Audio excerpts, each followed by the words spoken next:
Back with us now, New Jersey Congressman Jeff Van Drew. Congressman, it's great to have you on. Can you talk to us about this House Judiciary Republican probe of Facebook and Twitter over their alleged suppression of the Hunter Biden story? Can you talk to us about it? Absolutely, and it's something that should be talked about, and I'm glad they're doing the probe, and I think we'll have to look into it this year, and then again when we're in the majority next year.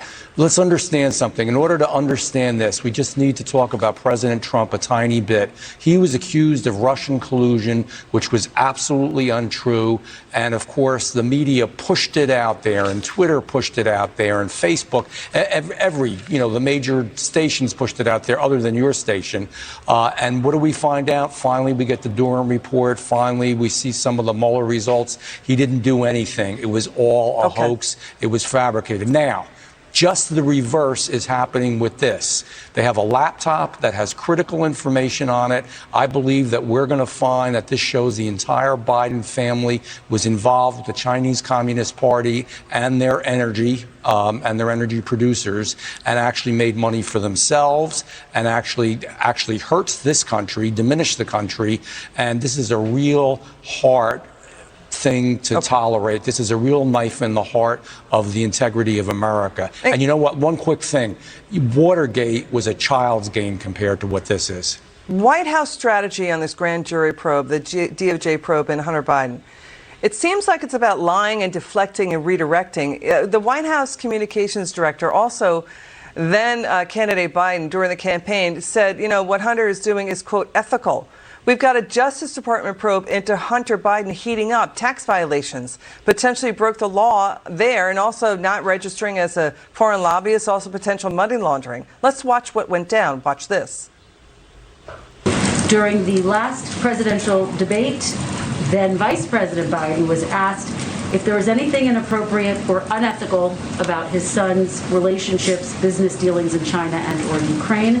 Does the White House stand by that comment that the then Vice President made? We absolutely stand by the President's comment. But as you know, I don't speak for Hunter Biden, so there's not more I can say on that. Nothing was unethical. My son has not made money in terms of this thing about, what are you talking about, China.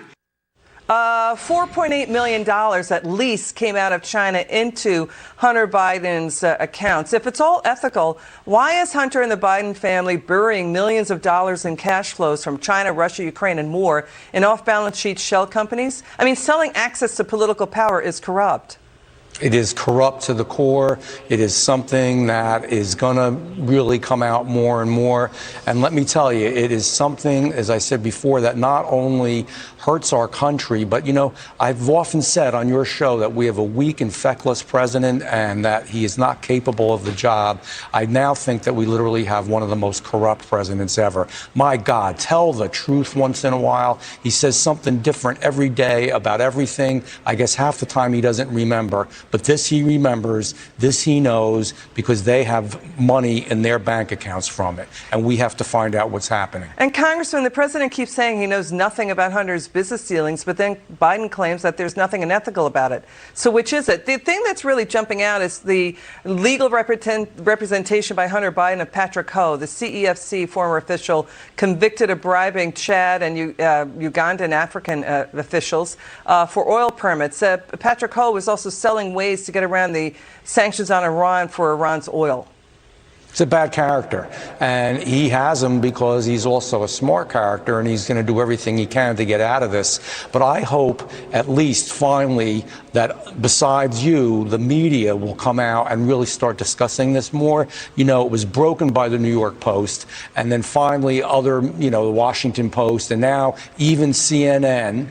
Even CNN says, as well as the New York Times, yes, there is a laptop, and it does exist, and it does have information in it, where they originally wouldn't say it at all. I'm going to tell you something. This may sound like a bold remark. If this information came out when it should have, how it should have, and early enough as it should have, I think the results of this presidential election would have been a lot different. Congressman Van Drew, good to see you. Come back soon.